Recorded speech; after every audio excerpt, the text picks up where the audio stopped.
બે દિવસ અગાઉ શહેરના ચાંદખેડા વિસ્તારમાં કાયદા અને વ્યવસ્થાની સ્થિતિ કથળી હોય તેવા દ્રશ્યો સામે આવ્યા હતા।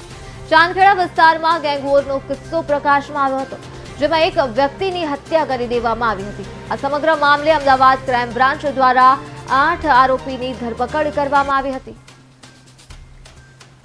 શહેરના મોટેરા સ્ટેડિયમ રોડ ઉપર સહજાનંદ પાર્ક કોમ્પ્લેક્સની સામે એક જ સમાજના બે જૂથ વચ્ચે મારામારી અને ઝઘડો થયો હતો, જે ઝઘડો ઉગ્ર બનતા જ સરદારજી ગોપાલ વણજારા નામના વ્યક્તિની હત્યા કરી દેવામાં આવી હતી।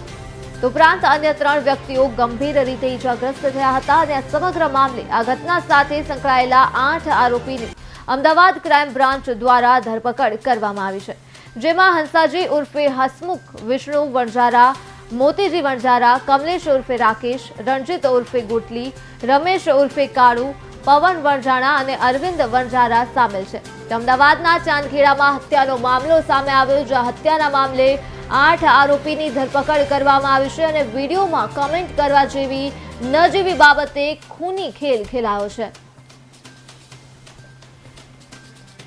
एक बार रामदेव पीरનો પાઠ રાખવામાં આવેલો તો એ વખતે પણ એ બનાવ અનુસંધાને બોલાચાલી થયેલી અને આ બધાનું એક સુખદ નિરાકરણ લાવવા માટે જ્યારે આ લોકો ભેગા થયેલા તો એ કોમેન્ટ આધારે ફરીથી ઉગ્ર બોલાચાલી થઈ અને ચાંદખેડાનો જે વણજારાવાસના જૂથ હતું એમાં ગઈકાલ 13/11/2024ના રોજ મેમનગરથી અને નિકોલથી આવેલા એ જ સમાજના લોકો સાથે મારામારી થયેલી અને આ મારામારીમાં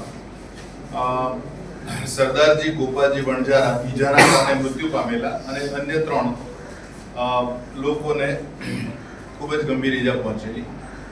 આમાં લગભગ એક જ સમાજના એટલે કે જે મેમનગર અને નિકોલ બાજુના જે વણજારા સમાજના લોકો છે એમના વિરુદ્ધ ગુનો નોંધવામાં આવેલો। આ બનાવ જે રીતે બનેલો છે એકવાર અગાઉ પણ બન્યો હતો અને બીજી વાર બન્યો, જેમાં ગંભીર પરિણામ આવવાના કારણે ક્રાઇમ બ્રાન્ચની ટીમ દ્વારા આ ગુનાના કામે જે લોકો સ્થળ ઉપરથી જ ભાગી ગયેલા અને પોલીસની પકડથી દૂર હતા એવા 8 આરોપીઓને આ ગુનાના કામે પકડેલા છે।